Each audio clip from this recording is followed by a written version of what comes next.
So there's two things to say about hyperpalatability. I do think that when you add flavorings to things like tortilla chips or sugary soda water, you do make it more palatable. You make people, they take a sip or they take a bite and they go back for more. I would not consider that, though, the peak of eating experience. If aliens landed on the earth and they said, tell me about your most delicious food, I wouldn't give them a bag of Doritos or a soda. Those things never really make not even my top 100, not even my top 500 list of the best foods I've ever eaten. There's something about them that's compelling, and they get you into this kind of reinforced cycle of like, why did I eat that much? But like you said, those calories go in, the brain knows it. So this brought up this deeper question of what's going on. And that's where the brain science starts to get interesting, because again, this idea that food is too pleasurable, this is the kind of the knock against people with obesity, that they overindulge themselves, that they lose themselves in the pleasures of food. But that's not at all what the brain science tells us.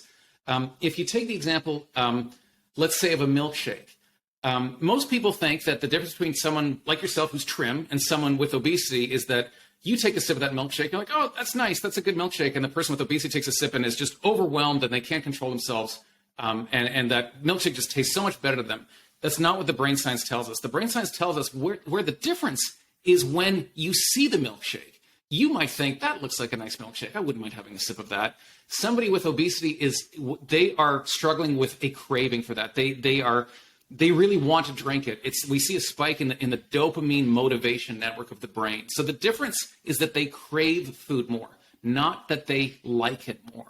So talking about it as a mystery, it goes from what would make the brain want to weigh more to what would make the brain want to eat more. Because that seems to be the difference. What has changed in our world is that too many of us want to eat more food than we physiologically need to eat. Eat human. Les humains à leur meilleur. C'est o apogeu. Pique ninguém. O melhor humano.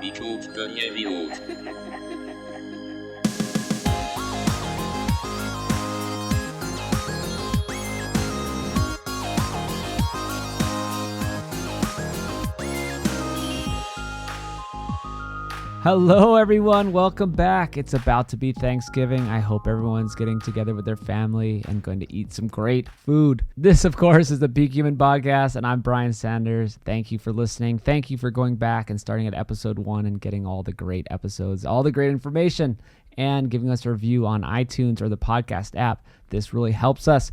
Help us in our race for 1,000 reviews. This is going to help us get more visibility. Sometimes these higher profile guests want to see that this podcast has a lot of reviews so they know people are listening. And they are. I have an amazing audience. I love everyone. We have tens of thousands of listeners all around the world for each episode. Millions and millions of downloads overall. Thanks so much for making this all possible. You can support it on Patreon. If you go /peakhuman, you can support us on nosetotale.org by buying the amazing products we offer. The grass-fed, grass-finished, regenerative meat. Still having a bit of shipping issues, but after Thanksgiving, I think we'll be through them. You can still order if you're in Texas or in the neighboring states. If not, you can get all the other products we offer in all other 50 states. I guess I should say all other 49 states. They're all available. The biltong, the Drovors with the liver in it, 30% liver. Great way to get it in your diet on the go or just in a tasty way. Got the seasonings I use every day. It's getting crazy how much I use them. And of course the body care products, which I do use every day as well. Coming out with a deodorant and hair product soon. So I do use a soap, deodorant,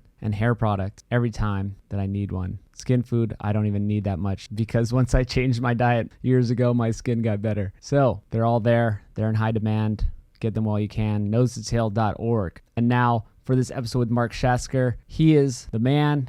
This is the second time I've interviewed him. The first time was about his book, The Dorito Effect. Now it's about his book, The End of Craving. He is so in line with so many of my thoughts, great insights, going deeper into food, why people eat, why some people are fat, why some people are thin, why do people overeat? Is it just calories or is there more to it? Mark focuses on the experience of eating, the enjoyment of flavor of food. There's so much more to it. He gets into the brain science. He gets into the food science. He tells stories. Man, this guy does it all. So without further ado, let's get on to the show with Mark Schatzker. Hey, Mark Schatzker, we're back for round 2. How are you doing? I'm doing great. Very happy to be back. Yeah, well, it's a lot different world than when we last talked. Everyone should go back to the episode we did. Must have been 2 years ago by now. I was in LA pre-COVID. We had an amazing talk. We talked about meeting up in Toronto and sharing a meal together. I was going to come up for a track meet. And of course, that was foiled. The plans were foiled because of COVID. Yeah, COVID foiled pretty much everything. Yeah, it tends to do that. Well, during that time, you got another book out. So that's awesome. It's called The End of Craving. Maybe you could just tee us up a little bit. Yeah, well, it really picks up where the Dorito Effect left off. For those who don't remember or didn't listen to our first podcast, the Dorito Effect looked at how food has changed through the lens of flavor. And the broad change is that everything we grow, the wholesome food, that walks off a farm or that, grows out of the ground is getting blander because of high output agriculture and the trade-offs that come with that. And simultaneously, processed food is getting ever more flavorful because of flavor technology. And if you think of flavor as the incentive to eat, we all want our meal to taste delicious. That's really what has changed. That has been a profound change. And I argue that is what leads us to food, and that's why we're getting led astray.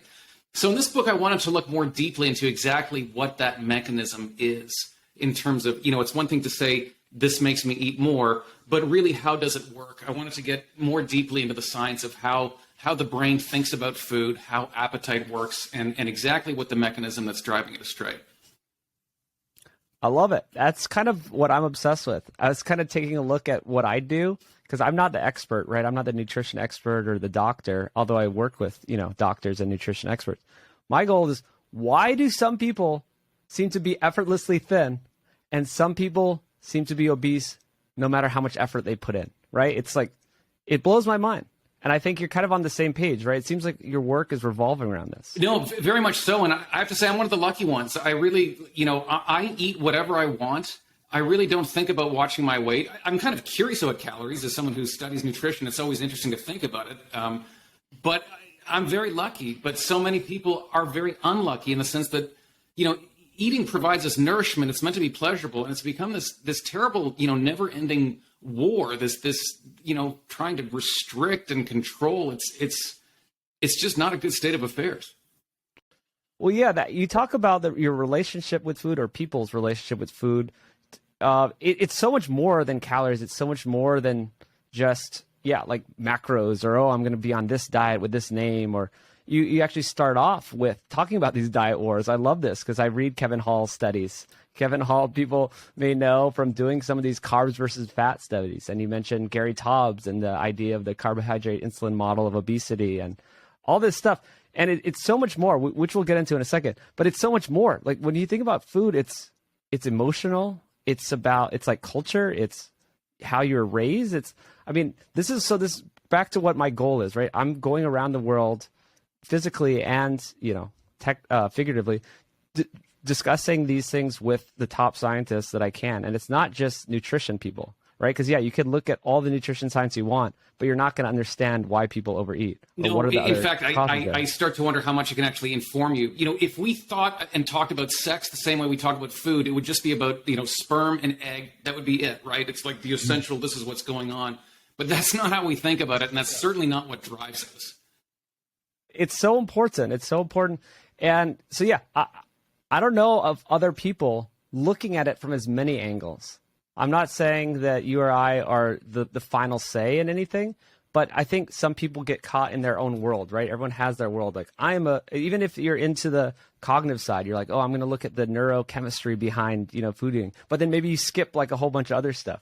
So I guess I've just been thinking about my role too. Is just, let's look at all sides here and see what we come up with. And I've gotten myself out of dietary camps as I've gone along this process. So that's a good way to transition into the dietary camps and Kevin Hall and carbs versus fat. I love that you started your book. I actually reread the first chapter.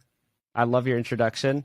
And also say, I absolutely love your book. It was actually one of the most enjoyable books I've read that I can remember. I would run down and start reading it with excitement because I do my noon during the sun reading every day that I can. And it was one of the only books I can remember where I was actually very excited to run downstairs and get out in the sun and start reading. So, that's so kind of you to say that. Thank you. So maybe you could go into that stuff that you brought up in the intro about carbs versus fat and all that stuff. Well, I start with this, this metabolic ward study that Kevin Hall did. Kevin's a physiologist that works at the National Institutes of Health, and he's done more than one study now that is essentially, put humans into kind of a hospital hotel, human subjects where they can be fed, exact diets, precisely formulated to meet specific nutritional requirements, and then track every kind of metabolic physical aspect of behavior and physiology. So measures, it even has radar to measure how much people are moving. So, and the basic question is there some kind of a metabolic advantage or disadvantage to eating a diet that's either high in carbs or fat? And this has been the question that's really gripped us now for more than 20 years. If we think of, in my lifetime, there's been the diet wars, which has really revolved around trying to find the villainous nutrient, the secret that's making us fat. And I was born in 1973, so I remember the 80s, which was fat is what makes you fat. It seemed very simple, right? What makes you fat? Fat, isn't it obvious? Mm-hmm. And there was all these things, there was low fat this, cut fat, don't eat steak, eat, boneless chicken breast. I remember going to a friend's house. I was like a growing teenager and having like boneless chicken breast, steamed rice, and steamed broccoli for dinner. And of course, we went out for chicken wings immediately after because it just can't satisfy you. That failed. The low fat regime utterly failed because obesity rose. It did not fall. So then we turned our sights on carbs, and that seemed like the obvious villain. What we call the carbohydrate insulin model, that's not how it started. It just sort of started with Atkins and this idea that you can just eat all the meat you want and you'll lose weight. And so we've been fighting, a war on carbs now for more than 2 decades, various strategies. There's Atkins, the zone, keto, paleo, but they're all, had the basic kernel being that carbs are what make people fat, and that, diets high in carbs kind of produce this metabolic defect that causes us to accumulate fat. It's just sort of something goes wrong with metabolism. And that's being tested over and over and over again. I think Kevin Hall has done the most kind of physiologically precise studies, but there's been many. And the truth is, the evidence just isn't there. This should be a hypothesis that's relatively simple to test, like a single macronutrient is causing this problem. And the evidence is showing that it's just not the case. It seems that they're different fuels chemically. One's sugary and starchy and one's kind of gooey. But what's so remarkable is that the human body processes each with almost identical level of kind of precision and efficiency. That's what's so interesting about these two fuels, is that we can use them both. On a bigger level, it seems we can get fat on either of these, and people who overeat and struggle with obesity tend to eat too much of both of these macronutrients. So that's kind of where I start, which is to say, this phase of our culture trying to find the villainous nutrient is over. It's time to move past that, because even if you look within that history, it's kind of counterintuitive in the sense that when we were trying to cut fat, we didn't even cut fat. All we did was hold fat even. And then when we cut carbs, we were relatively successful in some measures, like our bread intake dropped and the amount of sugar we consume has dropped since, I think, 1998. And yet we still keep gaining weight. And if you look overall at the patterns, but also if you look at individual studies where they try to get, human subjects to lose weight, it seems that every time we try to limit one thing, we find a way to eat more. So there's this invisible force that something is compelling us to put food in our mouths. So that's really where the book starts, is to say, what's going on? Why are we eating so much? And it becomes a hunt, and an increasingly kind of refined hunt, to figure out exactly what it is that's changed both in us and in the world around us. And I love that it is kind of like a mystery book. I mean, I guess that's why I was so excited to come down and read it again, because I was seeing the thesis you were building, and I could kind of see the components of it. And I was like, okay, where's he going with this? And you started with the story of pellagra. I guess that's a good place to start as well, just to frame things. Yeah. Yeah, well, pellagra, it really starts with a German poet by the name of Johann von Goethe, he's like the Shakespeare of Germany. And he went on a trip to Italy, this kind of spontaneous trip. He took off on his friends, and he left for like a period of years. And he kept a diary, and he made the kind of one of the first formal notations of what would grow to be a terrible epidemic. He visited, he just kind of descended the Alps and arrived in northern Italy. And he found that the women had this brownish cast of their face and their skin looked awful. And it was just sort of a remark he made in his diary. But this would go on to become an epidemic. The Italians called it pellagra, which means rough skin, it would start with like a skin scale, and then there would be scales all over the body. People would get confused. They would have horrible diarrhea. They would sometimes do strange things like attack children, and then they would die. And this became an epidemic that killed tens and hundreds of thousands in Italy. And then it just suddenly popped up a little over 100 years ago in the United States. So it's really interesting that northern Italy and the southern U.S. had the same problem, and nobody could figure out what it was. It's reminiscent of our problem with obesity in that there's this rotating cast of experts at the time, pounding their fists on the table. Some said it was spores in the blood that burst into flame. Others were convinced it was caused by insects, but then they would, they were like, there was a sandfly camp versus a mosquito camp. Some thought it was kind of a parasite or it was an infection. Finally, it was an epidemiologist, Joseph Goldberger, who figured it out. He went to an asylum in Georgia, and he said, don't change anything, let's keep everything as filthy as it is. And he just started feeding people differently. He said they should have beans and milk and things like that, and he just eliminated it. And this was the beginning of our understanding of micronutrients or vitamins. It became evident that there was some element in food that was missing in the diet of people that had pellagra. And we would eventually go on to realize that was what we call vitamin B3 or niacin. And so what's so interesting is how these two parts of the world went about eliminating pellagra. In the United States, introduced the enrichment laws in the early 1940s, which essentially made law the enrichment of flour with B vitamins, so niacin, thiamine, and riboflavin, and also iron. And it just had an amazing, amazing result. It was such a great combination of science and public policy used to the benefit of the public. Pellagra disappeared overnight. It was gone. Italy had this almost peasant attitude. They were certainly aware of the science. This was well known. This was published. But they said, poor people should raise rabbits. They said there should be communal bread ovens. And they said, of all things, that people should drink wine. And it just sounds like the most bafflingly stupid approach. Like the king put his, half-witted nephew in charge of public health. And oddly, it worked. Worked for reasons they didn't know. They didn't know at the time. Their unfiltered wines were rich in yeast, and yeast is a great source of niacin. They didn't know that. This was just sort of lore. But oddly, it worked. Italy literally ate its way out of a nutritional deficiency. What is so interesting is to look at these two parts of the world more than a century later, because the American South graduated from one nutritional disaster to another. It was once called the pellagra belt. It is now called the obesity belt or the diabetes belt. It has the highest rates of obesity and diabetes, metabolic disease in North America. Northern Italy, on the other hand, is a kind of a fantastical wonderland to anyone who, like you and me, is gripped by this idea of nutrition and eating.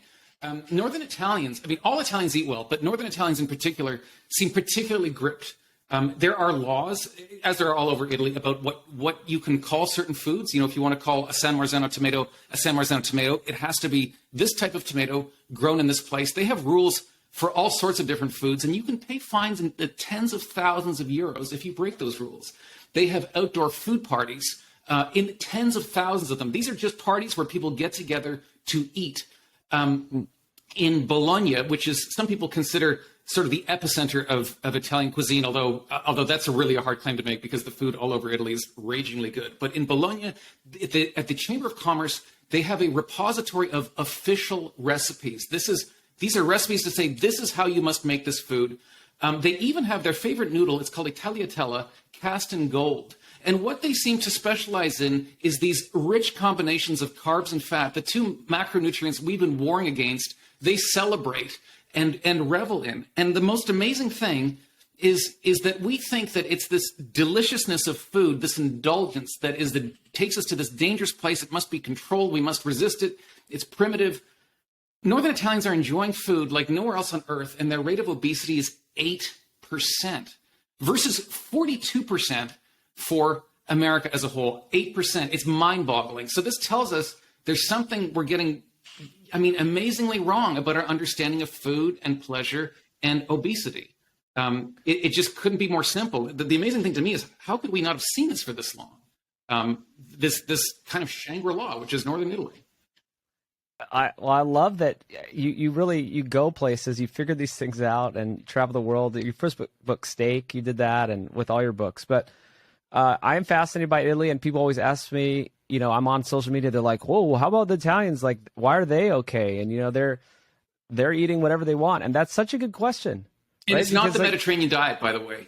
A lot of people say it's the Mediterranean diet, but in northern Italy, they don't eat a Mediterranean diet. It is pasta. It is many different forms of cured pork. It's cream.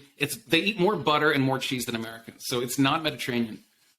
Yeah, it's rich in saturated fats and animal foods. Yes, and refined carbs. And refined carbs. So, but that is the paradox. And it's interesting to read your book and kind of like work through this paradox, because again, you put in the book, I love this. You have the rate of obesity in the US, and Italy, it's flat. Yes. It's flat. It's not going anywhere. It's whatever, 50, 60 years, it was just flat. US. So, but what's different? It's like, you got to look at the nuances. What are people eating differently, and how is their attitude about food different in these two places, right? And I'm always like, it's what you eat. And so I guess you can keep going. And here's a question as you keep going.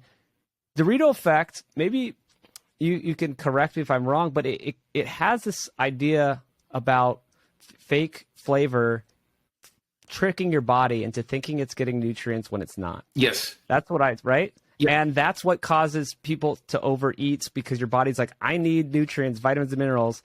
These Doritos tell me that I'm getting them, but they aren't. Yeah, so the idea was that flavor is an indicator for nutrition, and that we're drawn to that, and that when we use flavor technology kind of out of context, you just make people eat food they wouldn't normally eat. And I still think that's true. But in this book, I sort of want to drill deeper and say, exactly how is that working in terms of what exactly is going on to make people eat more. And this is what brought me to some of Kevin Hall's other work. Because if you just say something like, Doritos make you eat something you wouldn't eat, I think that's true. But the brain can accommodate for that. If I give you some food to eat now, you will respond by maybe eating a little bit less later, which is to say that the brain does a pretty good job of regulating body weight. This is, a lot of people kind of fight against this. They think it's not true. But the very fact that diets don't work suggests that there's something going on. So here's the interesting truth about diets, and this is all diets, is that they all do work, actually. They work for about 6 months. So you start out, you start to lose weight, the pounds melt off, your friends tell you how great you look, and then it starts to creep back. And it's around the 6-month mark, and people swear they're doing everything they can. Why are the pounds coming back? And the reason they're coming back is because your brain has intervened and said, I want you to get back to your former weight. It doesn't like the fact that you're losing weight. Amazingly, it also happens in the other direction, which is to say your brain also doesn't want you to be too fat. When they do overfeeding studies, these subjects, which are put in laboratory conditions and fed too much food, they find it awful. They find that the mere thought of eating becomes just horrendous to contemplate. They had to do one of the first studies, they had to do it in a prison because they couldn't get anyone to stick around in the study. It was so awful. And the reason, again, is that the brain is saying, I don't want you to weigh this much. And what's interesting about these overfeeding studies is when they're brought to an end, the subjects, like in the the underfeeding studies, they come back to their original body weight. So this tells us something that we never really talk about, which is that the brain plays a starring role in deciding how much we weigh. That's really interesting, but that also told me that to understand what's going on, we have to understand what it is that would make a brain want to weigh more. Yeah, well, there's a body set point, which people may have heard of it under that name, and that your body tries to get to that. And then also I brought up the Dorito Effect because I wanted to talk about hyperpalatability, which plays into this. Because it sounds like some people would think that your book is just about hyperpalatability, the Dorito Effect, and that's a whole problem. But you say in this book that that is not the case. And I think as well, it's not yes, I get it that food engineers engineer hyperpalatable foods, But like you said, your brain will compensate, and that if you overeat, maybe you just won't eat again for longer. So That's we right. can't just blame it on hyperpalatability. No, so there's two things to say about hyperpalatability. I do think that when you add flavorings to things like tortilla chips or sugary soda water, you do make it more palatable. You make people, they take a sip or they take a bite and they go back for more. I would not consider that, though, the peak of eating experience. If aliens land on the earth and they said, tell me about your most delicious food, I wouldn't give them a bag of Doritos or a soda. Those things never really make not even my top 100, not even my top 500 list of the best foods I've ever eaten. There's something about them that's compelling, and they get you into this kind of reinforced cycle of like, why did I eat that much? But like you said, those calories go in, the brain knows it. So this brought up this deeper question of what's going on. And that's where the brain science starts to get interesting, because again, this idea that food is too pleasurable, this is the kind of the knock against people with obesity, that they overindulge themselves, that they lose themselves in the pleasures of food. But that's not at all what the brain science tells us. If you take the example, let's say, of a milkshake, most people think that the difference between someone like yourself who's trim and someone with obesity is that you take a sip of that milkshake, you're like, oh, that's nice, that's a good milkshake. And the person with obesity takes a sip and is just overwhelmed and they can't control themselves. And that milkshake just tastes so much better to them.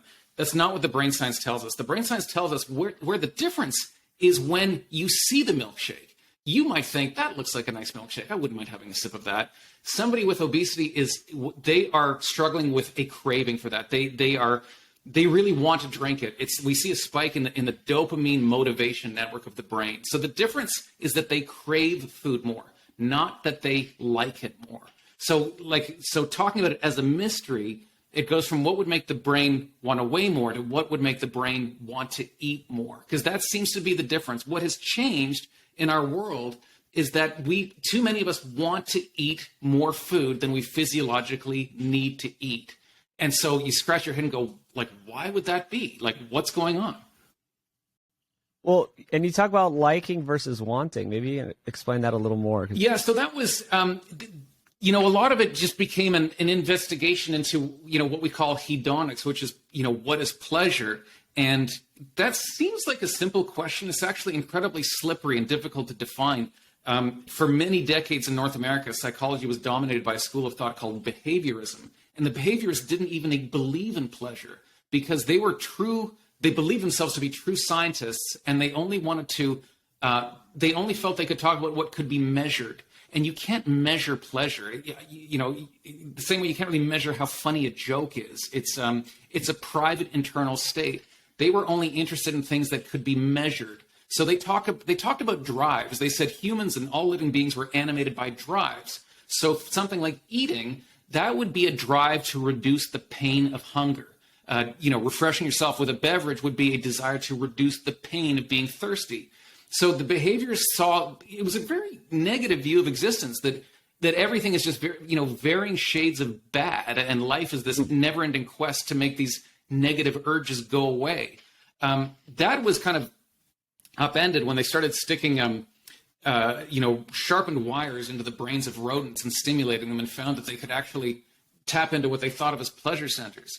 And so for a long time, we thought that scientists did come around to believing in pleasure, and they thought that it was all mediated by a neurotransmitter called dopamine, which you probably heard of. It's like the most famous neurotransmitter. And for many decades, it was thought that dopamine, it was pleasure, that it was like the fairy dust in the brain that just made food taste yummy, make us experience euphoria, happiness, and joy.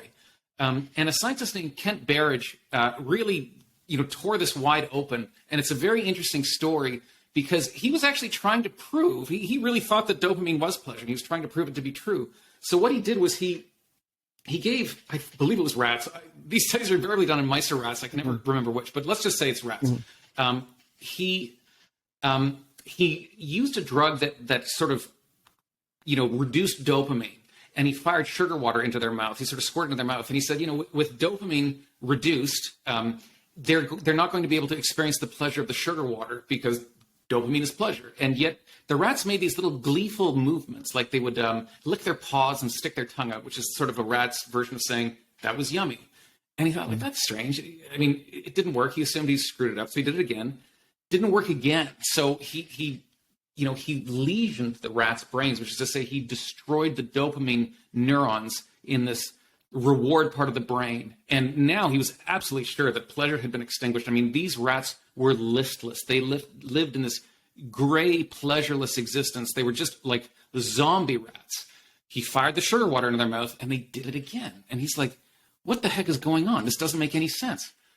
So this time he changed tactics. He inserted electrodes into their brains, and he cranked up this dopamine network. And now the rats were just gorging like mad, just like putting as much food as they could in their mouth, which looks as though, okay, I've tapped into pleasure. They're eating food, but they weren't liking the food. They seemed to be making these facial expressions as like gagging, like I can't stop eating, but I'm not enjoying this. So it really wasn't adding up.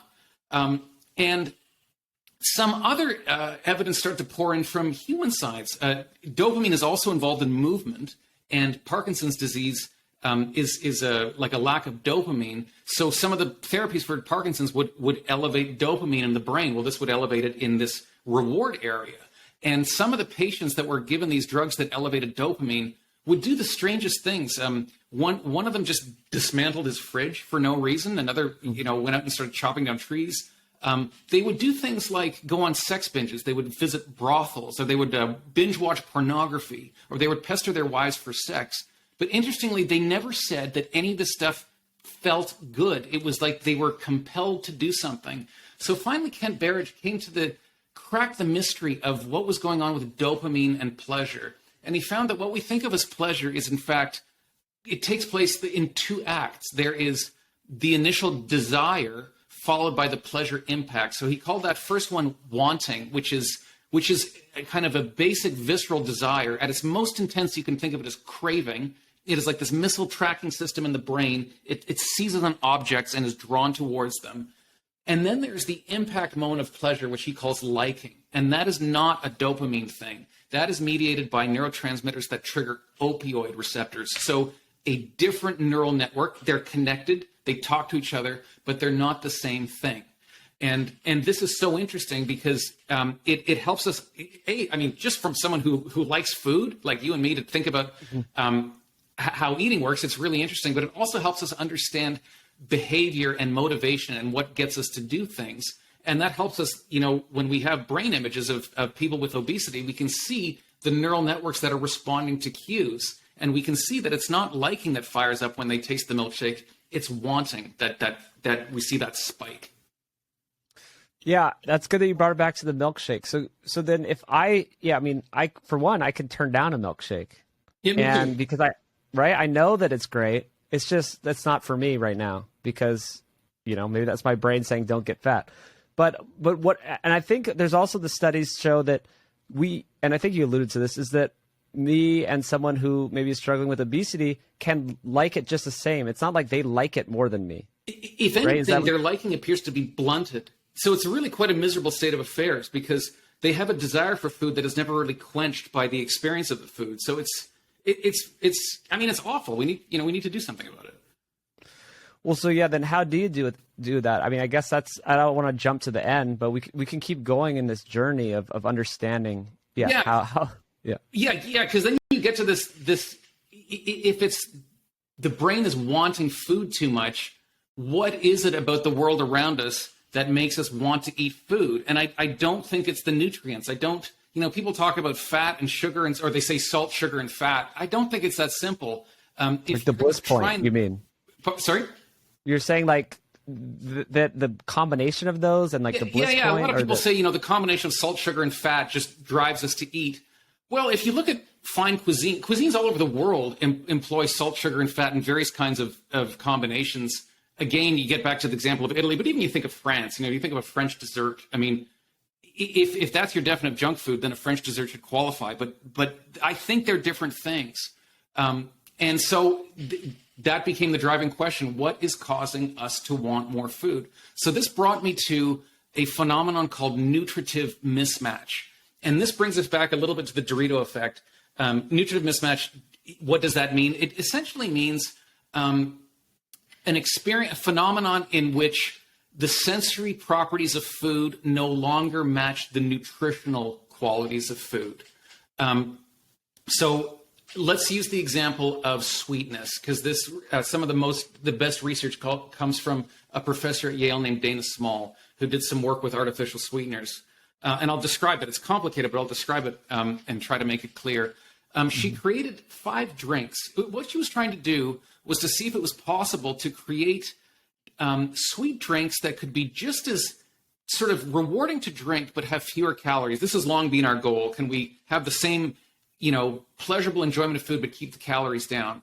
And she also on a deeper level wanted to know, was sweetness just this sort of arbitrary sensory quality that humans liked in food, or was it driven by a deeper understanding of the brain about what it needs, that the desire and drive for sweet foods was connected in some way to a physiological need? So she created 5 drinks that were all equally sweet. She used the artificial sweetener called sucralose to make sure they all tasted as though they had about 75 calories worth of sugar. She then modulated the amount of calories in each drink using a tasteless starch called maltodextrin. It has absolutely no taste, but it carries calories, and then when it gets to the stomach, it's sort of converted instantly into sugar. So what she did, so one of the drinks had no calories. One, I think, had 35, 75, I think it was 125 and 140. So she had this little arsenal of drinks, all tasted like they had 75 calories worth of sugar, but they all packed a different caloric payload. And they all had a different flavor too. So she had human subjects drink these drinks over a period of time so their brain would sort of come to understand them and associate what that flavor, what it packed calorically. And she predicted that the drink that's going to get the biggest neural response, that's going to make the brain go, I like that, I want that, was the one that had 140 calories, because calories are more metabolically useful, and we all tell we tell ourselves that we are kind of born to crave calories. And she thought, the one with 0 would be 0. What she found surprised her. It was the 75 calorie drink that really triggered this neural response. That's where the brain lit up. And it just didn't really make sense. She thought, again, like Ken Barrett, she's like, I must have got something wrong. Did it again. It happened again. And then kind of this light bulb turned on where she said, the drink that people like the most is the one that had tasted like it had 75 calories. That's what the drink also had, was 75 calories worth of maltodextrin. So there was this match. Tasted like it had 75 calories. It did have 75 calories. The next thing she did is she put human subjects in an indirect calorimeter. So it's a device that essentially uses what's called the thermic effect of food, which is how much heat your body produces when it's metabolizing food, to measure its impact. And she gave she remembers clearly these results that came in that so shocked her. A human subject came in on one day and had the 75 calorie drink, and would put this hood on, and the indirect calorimeter did its work, and there was this little plume of heat, this energy that started getting metabolized. A few days later, she came in and tried the 140 calorie drink, and nothing happened. The metabolic response was flat. It was like she drank water or air. I mean, nothing at all happened. And this is what the textbooks say this doesn't happen, that the thermic effect is directly related to how many calories you consume. And here, Dana Small showed that ain't happening. She had 140 calories, nothing happened. And the insight was that sweetness is far more than just an arbitrary, pleasurable sensation. It's instructions. It's food telling the brain, this is what's coming in. Get ready. And that sets off a metabolic process. That's why we sense food. We have a very elaborate array of sensors to sense what's coming in. Food has an aroma. We can see it. It has a taste. And that's because our brain really likes predicting what it's getting. We think of the brain as being stupid. We think that the appetite was formed in the Stone Age, and it's kind of like caveman, like grunting, me want more. It's actually very, very smart. As I mentioned earlier, it controls your body weight, but it also keeps meticulous track of everything coming in and everything going out. And here we find that when it's getting the wrong instructions, the whole thing starts to go loopy. And this is so interesting because this is what's really changed about food. It's, carbs and fat haven't changed. Carbs and fat existed eons before Homo sapiens ever walked the earth. What has changed about food is the sensory qualities, synthetic flavors, artificial sweeteners. There's a huge family of additives called fat replacers. No one knows anything about them, but they're like artificial sweeteners. They create this sensation of rich fattiness with fewer calories. We think, hey, that's a win, right? Lower calories. It's not, because if your brain's smart and it's keeping track like an accountant of what it thought it was getting versus what it actually got, we see that isn't so smart. So this then leads to another question, which is if the brain is paying attention, and we know we can screw up metabolism by with these sensory effects, but what is the brain's response in the longer term? If it's not getting what it thought it's going to get, how does it respond? And this brings us to two areas of scholarship that intersect. One of them is reinforcement psychology. So that's the stuff about Ivan Pavlov and, the bell that makes the dog salivate because it thinks dinner's coming, but also behavioral economics, which also looks at this. But let's focus on the Pavlovian stuff. So I used the example of the bell. Pavlov actually never used a bell, but it's the easiest. It's easier to think of it that way. So there's this idea that when you ring the bell, it makes the dog eat because the bell becomes this sort of this symbol for dinner's coming. And we're like the dog in that we have these Pavlovian cues that trigger desires in us. So you can be driving on the highway at night, your stomach's grumbling, and you see a sign for a fast food restaurant, and you're like, I want to go there. I'm hungry. I know exactly what I'm going to order. That's a Pavlovian response. You don't have any decision in the matter. It just happens automatically. And it was long thought that the power of that cue all had to do with how reliable it was. So if you come back to the bell, if the bell 100% always predicts dinner, that bell is just a really reliable cue. That bell will get you up. It'll get you motivated. And it was found that's actually not true. It was found starting with pigeons and also rats. Some scientists did a study where they would make the bell sometimes be the cue for the food, coming. And you'd think if they had any sense at all, if a cue becomes uncertain, then you just avoid it and say, I can't rely on that stupid thing. I'm just going to, pay attention to the little hatch that opens up and tells me the food's there. But that's not what happens. When you make a cue uncertain, it elevates our motivation. Uncertainty has this effect on humans of just making us engaged, getting us excited. And we see this also in economics if we look at the psychology of gambling. Why do people gamble? It's really, everyone thought for a long time it's because of this desire to get rich. But that doesn't make sense because rich people will often bet on things. They'll put $10 on a football game.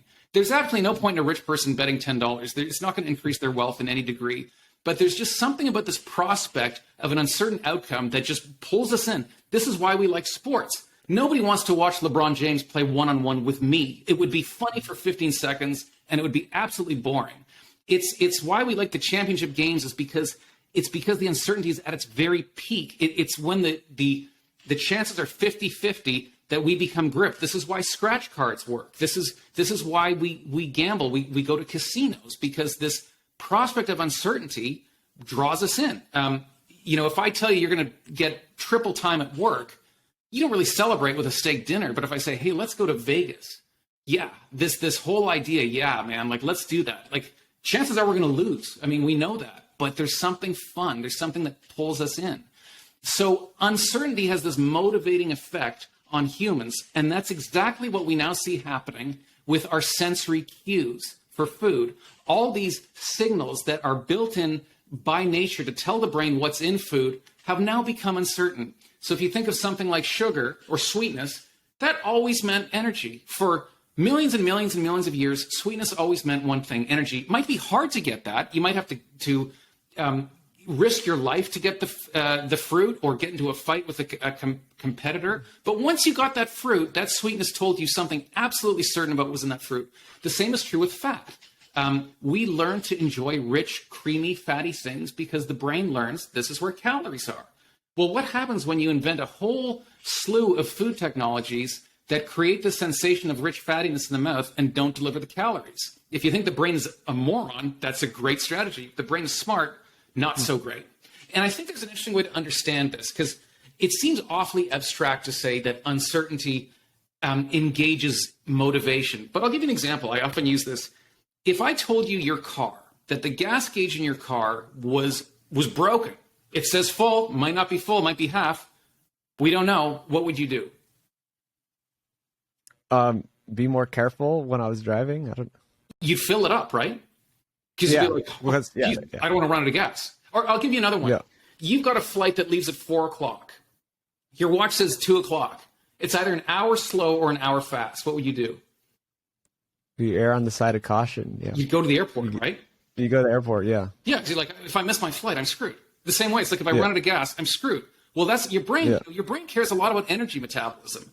And when the prospect of energy becomes uncertain, it ramps up its motivation. That's one of the reasons we see a relationship between low income food uncertainty and obesity, because food for them really has become, not all, but often for people in lower economic situations, the prospect of the next meal or future meals can become uncertain. And that motivates this idea to eat more food, because it's like a starvation response. It's warding off the possibility of starvation, because it just whispers, there could be trouble in the future. You better be careful.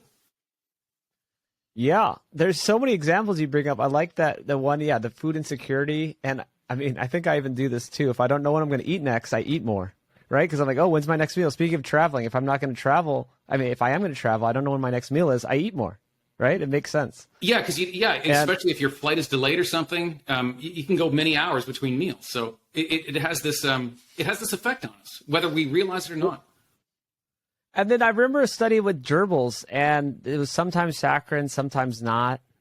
Do you remember that one that you wrote about? Yes, no, that was, It's I kind of think that related was, to the this. gerbil study had to do with uncertainty. I'll talk about that one because that was really neat.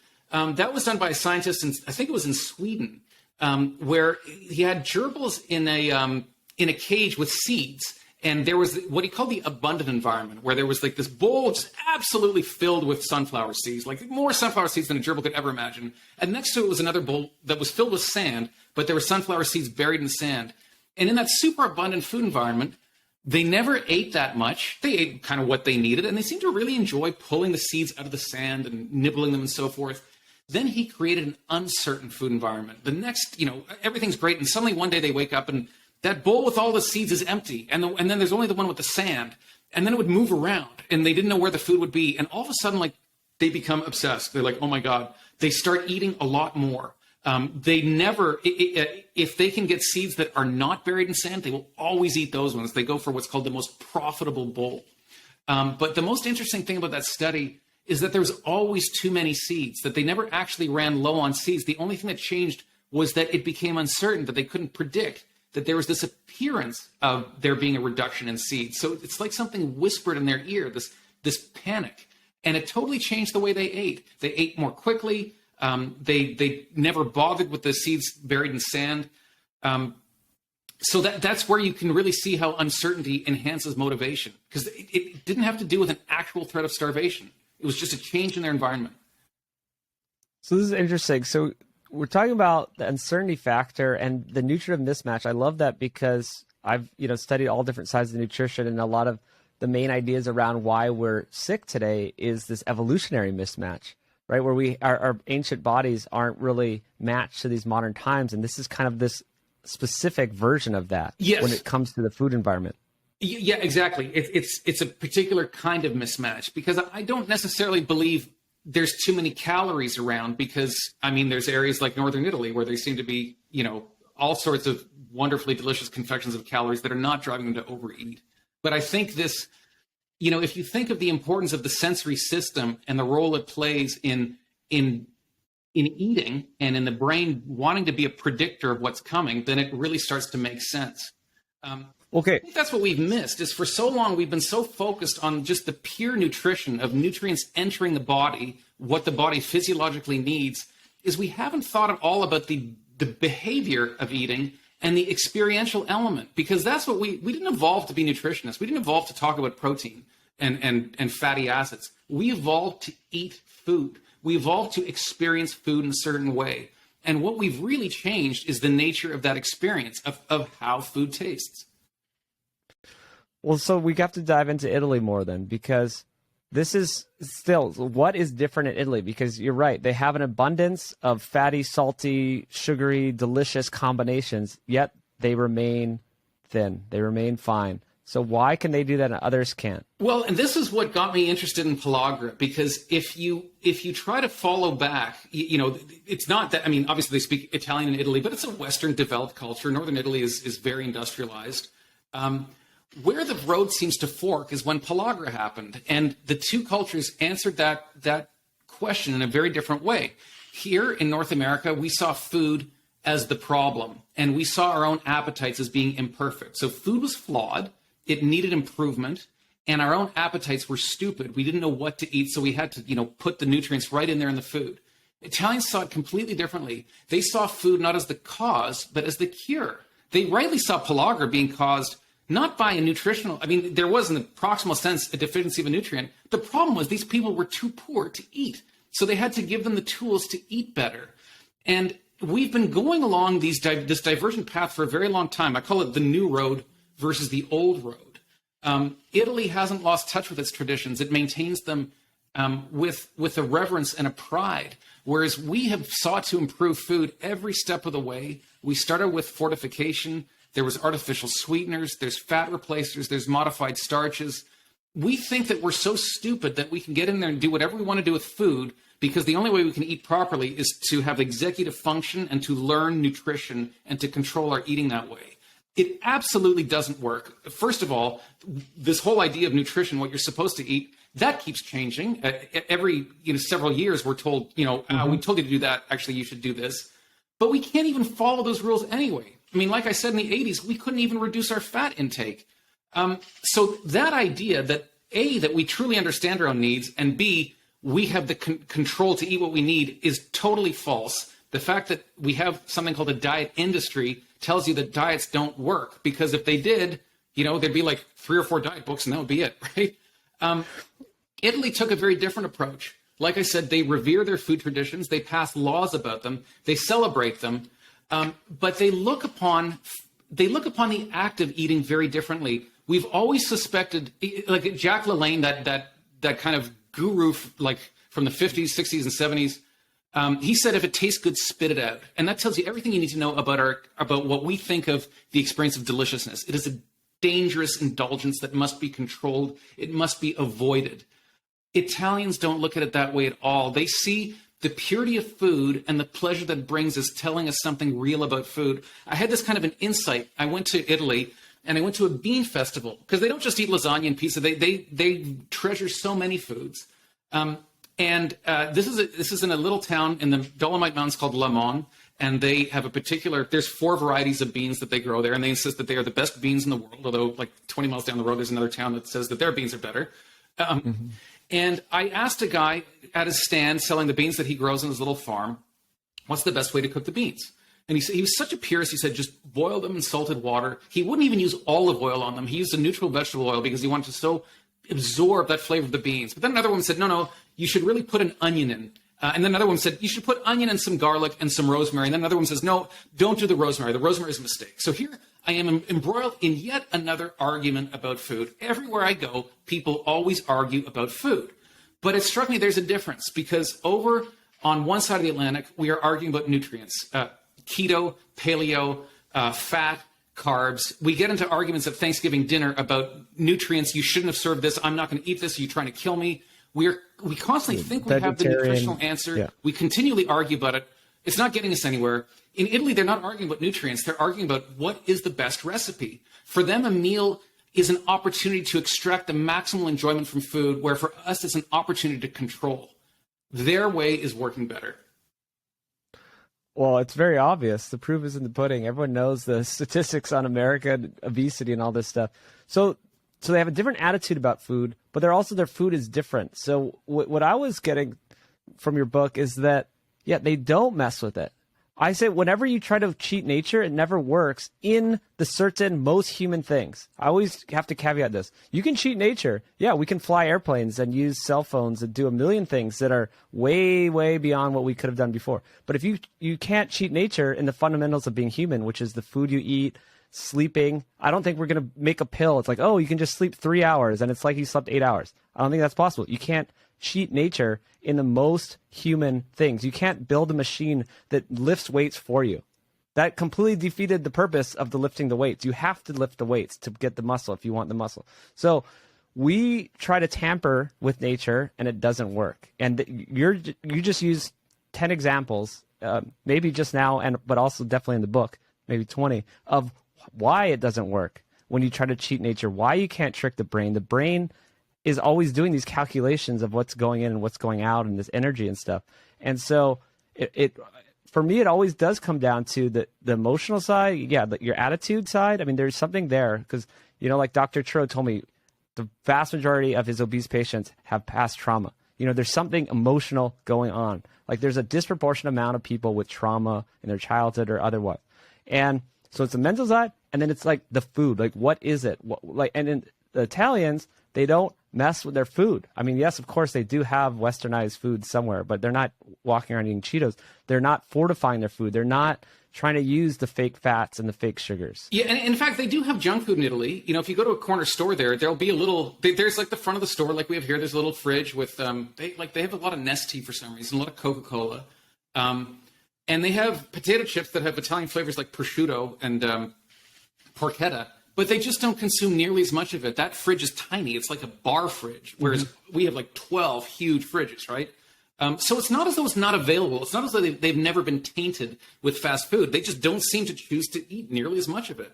They have soft drinks. They consume about 1/50 the amount that we do. So it's not like they never have it, but it just doesn't have this grip on them. To them, I just don't think they think it's that good. Well, it isn't that good. If you think, what's your last meal? Like you're saying, it's not in your top 500 things. Is the chips and the sodas. I mean, I get it. Yeah, it tastes good in the moment. But if you're thinking of your last meal, people are saying, oh, they want a filet mignon or they want a ribeye, whatever. They have lobster and this and the most richest foods you can. No one's putting Doritos and soda on their list. Or even things like mushrooms, which really don't pack a lot of calories at all, but they can taste so incredibly good. Those are the things I remember. I love fruit. I absolutely adore a great peach. There's really not that many calories in a great peach, but it's just, you're enthralled to it in that moment that, the juice is running down your chin. That's a wonderful experience. A bag of chips can never come anywhere close to that. Well, I still want to figure out why they do that, because people are going to want to know when they're listening to this podcast or reading your book, which I highly recommend, is what do I do? Yeah. Right? Because I am in America. Let's all move to Italy and everything will be fine. Yeah. No, that's a really good question. And so first of all, I think it's essential. One of the things I want to accomplish with this book is just, can we change the conversation about food? Can we stop yelling about carbs and fat? Can we start to try and understand this on a deeper level to understand how the brain thinks about eating? Because the appetite really does have a mind of its own. And that's what we need to understand. But then the next question is, what can we do about it? And I don't know if we can legislate our way out of this. A lot of people think we need to pass laws about reducing sugar, a fat tax, and so forth. I don't think this works that well because, first of all, those tend to work well. People obey them when those taxes are low. When they start to get high, people start to try and find ways around them. But even things like putting calorie counts on menus, we think that's smart. I don't want to say I'm against it because I like having that knowledge. But they've proven not to be that effective when they do studies that people in the moment might eat less, but then they kind of go and eat more later. And then people will go to fast food restaurants and say they saw the calorie count, but they still order really large meals. But I also get concerned with things like the nutritional info panel. It might, we all become calorie obsessed. So I'm a parent, but we look at food and we say this has fewer calories. That's gonna be better. Well, that just motivates companies to start using artificial sweeteners and fat replacers and all these things to try and bring the calorie count down. And if the brain is in fact much smarter than we think, this is going to backfire. So what I'm more interested in is if we think of the pleasure of eating as telling us something more than something kind of nutritionally irrelevant, but something actually important. If we think that the pleasure of eating might in fact be the key, I visited a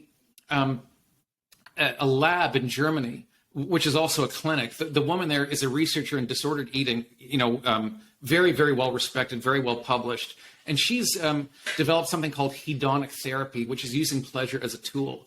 And I just did an absolutely fascinating exercise with her, which really distilled the experience of these two important neural circuits, wanting and liking. So the first thing that she did was she gave me 2 potato chips. And I wasn't allowed to eat them. She said, I opened the bag. She said, inhale the aroma. I could nibble them. I could sniff them. She even said rub them together, which I thought, that's kind of weird. But when I did that, it just absolutely, I was overcome by a craving for these potato chips. I wanted them so much that it actually hurt. Then she said, throw those out and do it again with a fresh pair. And there's something about even 2 fresher potato chips. They seemed even better. And it made me realize the degree to which foods like this really turn on that circuit, that we've all been there. When we start to eat them, we can't stop. And this is kind of what I think of as a more primitive way of eating. It's not enjoyable, but it's reinforcing, it's repetitive, and we can't seem to stop. You put one chip in your mouth and you're seized by the thought of the next chip. This is wanting, and wanting whispers lies. It makes you think you like something. This is what addicts tell us about drugs. They say when they're in the throes of craving, they think they like the drug, but when they get it, they get the heroin or the alcohol or whatever it is, the pleasure's all gone. Addiction's all about craving. And there's foods that I don't want to equate them to addiction because I think that's wrong. Drug addiction is a very, very powerful thing, but there's like an echo of it. And it made me realize the degree to which potato chips put us in that loop of just kind of mindless eating. Then she did something else that was very interesting. She gave me a little cube of dark chocolate surrounding a little crunchy biscuit center. And she just said, put that in your mouth, close your eyes, and let the heat of your body slowly melt it. And this was a completely different experience. Instead of wanting more, instead of being seized by the thought of filling my mouth, everything slowed down. It's like the chocolate took control and it brought me along on a journey. It slowly melted. And I was its passenger. And it was amazing how much pleasure this tiny little piece of chocolate gave me. But what's so interesting is that this woman, her name is Anya Hilbert, uses chocolate, this fine chocolates, therapeutically. She has many patients that suffer from binge eating disorder. And when they're seized by a desire to binge eat, she says, don't pig out on the potato chips or the bag of gummies. She says, have one fine chocolate. And the pleasure that this tiny but amazing chocolate brings can extinguish this volcano of wanting. And I think that tells us something very, very hopeful and very powerful, that the way to do this is not through the rigorous avoidance of pleasure, but actually through understanding pleasure and using it as a tool against this other neural network wanting, which is the kind of the that needs to be subdued. That's so interesting. Yeah. My solution, I'll tell you, you probably agree. My solution also would be to change the foods that you eat, which is pretty simple. Is what in Italy, they're growing their own food. They have their recipes. It's steeped in tradition. You talk about going to the bean farm or these special tomatoes they use and all this stuff. In America, it's kind of opposite. It's sort of just like this commodity, that no one cares about. Like, it's just food is food. It's calories. But if you start eating whole foods, you aren't getting the nutritive mismatch. I guess that's the simplest way to say it. I totally agree with you. Whole foods, yeah. Right? Whole foods don't have they match. That's yes. That's simple as that.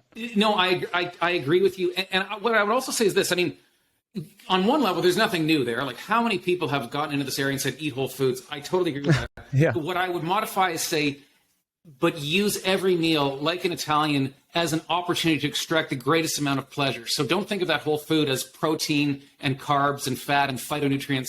It is all those things. Your body needs those things. Think of the pleasure that it gives you. Indulge in that pleasure. Enjoy it. That's how we should think of eating. Instead of wincing when we put the butter in the frying pan and watch it melt. That's part of the enjoyment of that meal. Don't be afraid of it. There's nothing to be afraid of. I use that technique. I think, it's very mental. And I'm not like freaked out if I eat. It's like, oh man, this is not on my diet plan or something. It's like, I am enjoying this in the moment. And I think that actually matters. Like, it doesn't seem like it matters, but it does. No, it really does. And I know a number of very good chefs. I love hanging out with chefs because, I love eating food and I love learning from them. But what I find so interesting is how trim they are. I mean, if deliciousness really was like drugs, these would be people dealing in the most potent heroin and cocaine who are constantly dabbling in it and somehow, not falling victim to it. It tells us that's not true. I mean, they have a wonderful, positive relationship with food. I think that's what we need to get back to. Food was meant to bring us pleasure. It gives us nutrition. It's what let us, like, on the most literal sense, continue to exist. But it was meant to give us pleasure, and we've been trying to deny and change that pleasure for so long. And I think that is not the solution. The solution is really to give into it, to enjoy it, to let it sweep over you.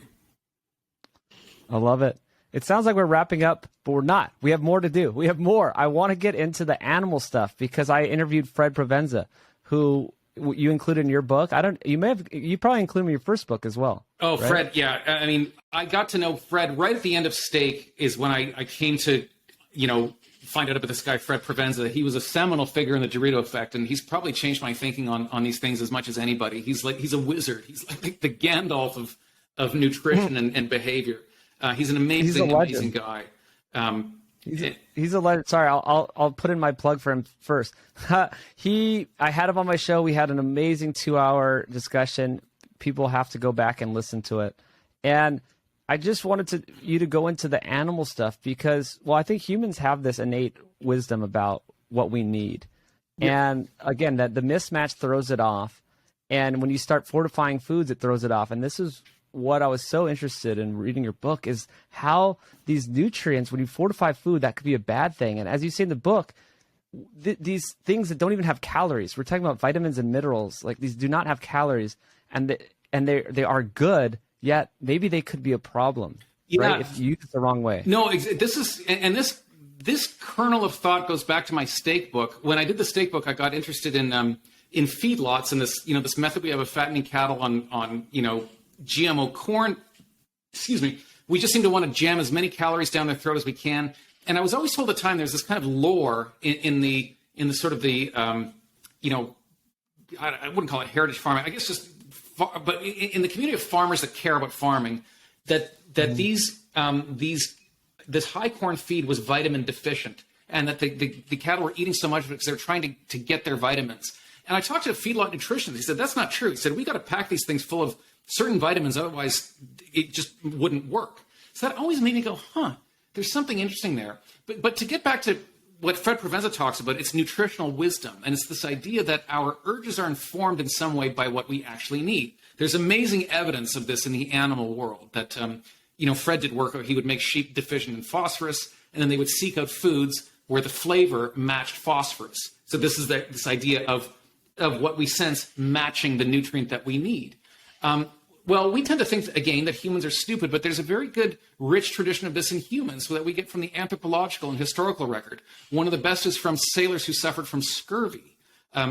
If any of us even remember scurvy from, our high school history class, it's because of the symptoms, the physical symptoms. People remember that, people's gums would swell. That was just one, I don't know why that's the one people remember. That was just one symptom. Old wounds would open up. The teeth would dangle and move in the mouth. It was just a really weird, awful disease. Just if somebody just barely feather touched your skin, it would be hideously painful. But that's not the first symptom of scurvy. The very first symptom of scurvy, as the ship's chroniclers would write back in the day, was a craving for fruits and vegetables. This was long, hundreds of years before we had any idea what vitamins were, what vitamin C was, what a deficiency was. Their minds knew what their bodies needed. There was this intuitive understanding of what they needed. So that brings up a different question then. If our needs are informed, if our desires are informed by our needs, what happens when you kind of preemptively just kind of extinguish that? So if you go back, let's say, to these British sailors with scurvy, if you handed out vitamin C pills every morning, they would have never gotten scurvy. But would that have had an effect? What kind of effect would that have had on their diet? And that got me thinking a lot about what is the effect of all these nutrients. For example, when we started putting these B vitamins in flour, it started with enrichment. We call it fortification. It's enrichment if the government does it. It's fortification if a company does it. But it's happening all over the place. It's not just in flour. It's in breakfast cereals. It's in energy drinks. There's just tons and tons of B vitamins making their way into the food supply. So how does that affect our behavior? And the most interesting research on this comes from animal science, because vitamins, they had an amazing influence on human culture, but what it did to farming is just unbelievable. We are very critical of confinement farming, how we raise animals in these sort of flesh factories. None of it would have happened without the discovery of vitamins. And the best research comes from with pigs. So if you go back to around the 1940s, 1950s, animal scientists knew that pigs had nutritional needs. They just didn't know them intimately yet. They knew that if you want to get them big and fat quickly, you fed them corn with some soybeans. That was like the rocket fuel feed, but you could only give them so much, because if you gave them too much, they kind of got like the pig version of pellagra. They would, their hair would start to fall out. They'd get dizzy. They'd get awful diarrhea. So they knew that to balance their diet, you had to give them access to green feed. That's why we pastured pigs back then. They went out in the fields. They ate alfalfa. Sometimes we would bring green feed to them. We knew we had to balance their diet, otherwise they would get sick. Well, the invention of vitamins changed everything. There's these amazing studies where they show pigs on this rocket fuel feed of corn and soy, and they just start to put in this dusting of B vitamins, and the growth rate just goes through the roof. They created a new way of farming that the old way just didn't look good anymore. I mean, the old style of sticking a pig out there on alfalfa, that was just the old way. These pigs just did not get as fat, and they went way too slowly. So it was this introduction of pure B vitamins to refined carbs that got pigs fat really quickly. Well, what did we do to our diet? We started adding B vitamins to refined carbs. And what do we see? We got fat really quickly. And in fact, I think it was in 1974, we raised the amount of B vitamins we put due to the enrichment. And that's almost exactly, it was just a few years later that we see that spike in obesity. So the idea is simply this. I mean, because on the one hand, it sounds nuts, right? Like, are you saying vitamins cause obesity? Like, is that not the height of just ridiculousness? But it's actually quite simple when you think about it. It's the B vitamins in particular I'm interested in, and they are the energy metabolizing vitamins. The people who died of pellagra had all the calories in the world. They were eating a diet of grits, pork fat, and molasses, fat, carbs, and sugar. And they were literally starving to death. Why? Because those calories are useless if you don't have the metabolic potential to metabolize them. And you get that from vitamins. So the thing is just this simple. If you have a high-calorie diet, to metabolize all those calories, you need a high B vitamin diet. Well, we've created a high B vitamin diet, and that's enabling all these calories we're consuming. And so we're didn't do that in Italy. That's something they did not do. So Italy didn't make the mistake of enriching or fortifying their foods. We did. So you get these empty calories, empty refined carbs, stuff them with a bunch of B vitamins. And not only now it has all the B vitamins it needs to metabolize that energy, but also people aren't seeking out other foods to get the real B vitamins or real proteins. It changes your behavior. So on the most literal sense, it makes that food more energetically potent. There's just like less fiber. There's like more energy per gram or per ounce, however you want to think about it. But think about it behaviorally too, because this is where you got to stop being a nutritionist and think about eating as a behavior. It means you don't go around eating other foods. It means that if there is this connection between what you need and what you want, these urges to eat other things, whether it's beans or a piece of cheese or something else, they just go away. We can literally subsist. People call them empty calories. They're actually not. If they were truly empty, then you could only eat them for so long before you'd have to go get the nutrients to make that diet sustainable. We've been putting the vitamins right in there with the processed carbs, and I think that's a big mistake. It's totally unregulated. Nobody thinks about it. Just think, it blew my mind when I started thinking about this, reading your book. If you think all these Americans that are in the obesity belt, diabetes belt, the South, they're eating the highly refined carbs, but they're fortified. The refined foods, I don't want to just blame it on carbs. There's fake fats, there's fake everything. And they're fortified. So yeah, it's crazy. So it's like you're propping these people up that they're staying alive while eating the nutrient-free diet. Yeah, it's a perfect storm. If you wanted to create obesity, this is exactly the way to go about doing it. It's so crazy. And then to go back to the pigs, I remember there's 4 groups. It was like, A, B, C, and D. And the ones that were on pasture, they were the slowest to gain weight, but they were probably the healthiest, or what we know now through, all the great work of, Provenza and all these other people. You want that pasture-raised. I mean, that's what I do at Nose to Tail. We have the pasture-raised pig, with a corn-free, soy-free diet, actually. So we're comparing what we want to do to make the pigs as fat as possible with, we made that into what was good because it was good for profits. Right? It's interesting to me that we don't look at livestock more because, the livestock industry in North America has turned into how do you get animals to get big and fat really quickly. There's other ways to raise animals if you want them to be more nutritious or more flavorful, but the livestock industry mainly has just become the science of getting animals big and fat really quickly. So wouldn't you think if the problem with humans is they're getting big and fat too quick, shouldn't we look at what we're doing to animals for some clue as to maybe we shouldn't do that? It's wild that no one thinks about this. And then I think in the groups with the pigs, the ones that gained the most weight were the ones with the fortification. Like, didn't they have a group that wasn't fortified, or am I? They had remembering that 4 wrong? groups. Some of them were confined, and some of them were on pasture. And in both the confinement and pasture, there was 2 groups. One that had what's called a mixed ration, where the kind of the vitamins and the calories were separate, and one where it was all put together and was called a mixed ration. And the animals that gained the most were the ones in confinement eating the mixed ration. The ones that gained the slowest were the ones on pasture that had free choice. And what's interesting is they had this vitamin supplement. They didn't eat it. They ate pasture. They didn't really touch the vitamin supplement, which was this kind of head scratcher for the scientists who did the experiment. So again, there's this kind of Fred Provenza idea that when they weren't getting the vitamins with their cornmeal, this kind of desire to eat alfalfa just sprung up that we didn't see in the ones that got the quote mixed ration, where it was all put together. That's so important. The mixed ration is processed foods. Like, the number one thing I've been railing about for all these years is just avoiding processed foods. And there's like 100 reasons why you should avoid them. And this is just maybe one of the main ones. It's weird. It's mixed rations for humans where you're just putting it all in one package. Yeah. And we do it so much. There's this incentive now for companies to put vitamins and stuff because it makes the nutritional info panel look good. So my daughter came home from, she had this coffee energy drink from one of the big brands, and it had double the vitamin B6, 200% of your daily requirement.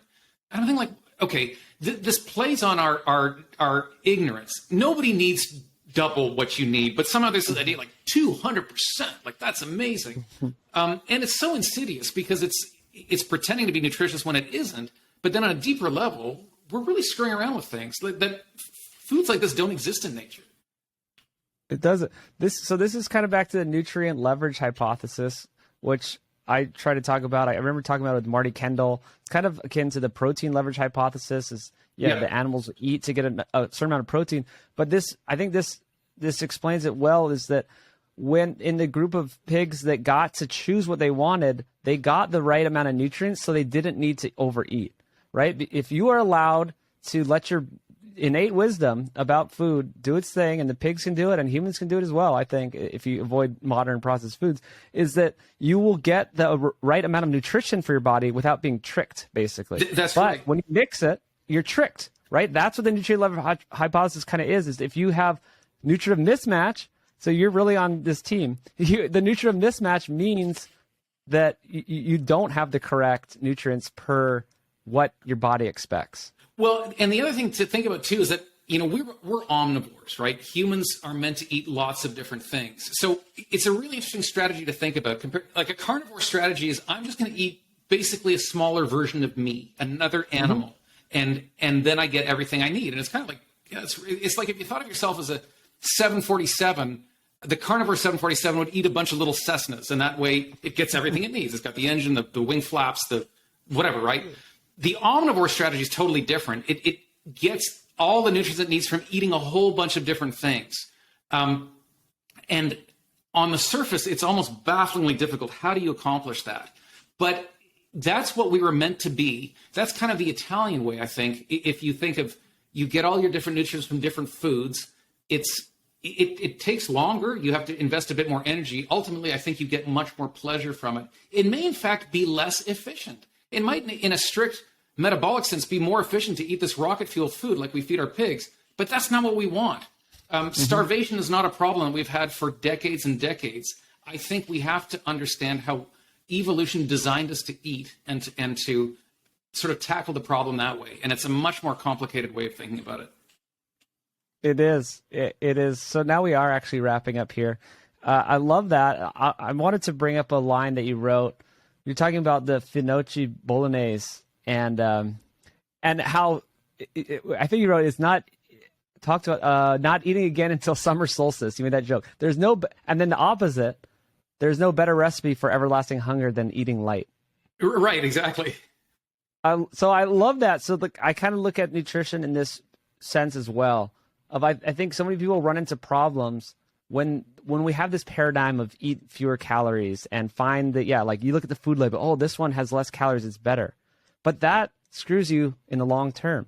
One would probably be a nutritive mismatch because to get those lower calories, you might have had to modify the foods, but also you want to, your body, if you eat the right foods, you're full for the right amount of time. Well, and there's so many things we're doing. Like even this thing now, I saw it was some kind of a pie crust that they're making out of cauliflower. And even if that's not nutritive mismatch, if you think you can fool your brain by like, I'm going to make a pie crust out of cauliflower, you're not going to, because your brain's going to want the calories that it wants. And if it doesn't get them, it's going to find a way to get them. And if you piss it off long enough, it's going to get its revenge. That's it. That's why you can't eat a salad and think you're going to lose weight, because it's not a long-term strategy. That's why you say diets last for 6 months. And then because your body's like, no, I need to change. I have this body set point. So I guess the ultimate thing is, how do you change your body's set point though? And I guess it's eating. If you eat the real foods, then you can naturally change your body's set point, right? Because otherwise, I think that's the big question going forward. So I think that kind of hedonic therapy I mentioned is really interesting in terms of using foods that really deliver pleasure. But I also think if it takes time to screw things up with all these food additives, then it's going to take time to get things better. I don't think you can do it overnight, but I'm hopeful that in eating a better diet, that it can set things right over time. You know, this is anecdotal, but I've talked to several people who've moved to Europe who say they've never eaten better, but they've actually lost weight. And I don't want to make Europe just be some kind of Shangri-La. It's not perfect, but I do think, especially in Italy, their food traditions are better. Well, no, I've heard that a lot too. And then, I mean, they might use less, pesticides and Monsanto, whatever, what's it called? Roundup. Yeah. Glyphosate. And they have, there's a whole bunch of things going on. Is they basically just go back to the way food should be. So I guess that's the ultimate solution. It's like, if you eat food how food should be, whether it be the mental side or the cultural side, or even just the physical side of not, messing with it, that's the ultimate solution. Yeah, no, yeah, exactly. Eat food as it should be. And the way it should be is really delicious. It should be real, and it should be really good. I love that as a closing statement, because yes, we're not white knuckling it. We're not restricting ourselves. We are in abundance. We're enjoying our food, but we could still not be obese or sick. Well, it's been a great conversation. Thank you so much for having me. All right, Mark, thanks so much. Another great one. Take care. Okay, you too. There we go. Another episode in the books. Thanks for listening, everyone. Please give this review on iTunes. Share with friends and family. Start back at episode 1. I'll say it again. Please share with friends and family. That's a great way to spread the good word. Check out nosetail.org. Look at all the great meat we have on there. Support our ranchers. Get the biltong, the South African meat snack. Get the body care products made from beef tallow. And get the seasonings that are highly addictive and very clean. And that's it. We'll see you next week.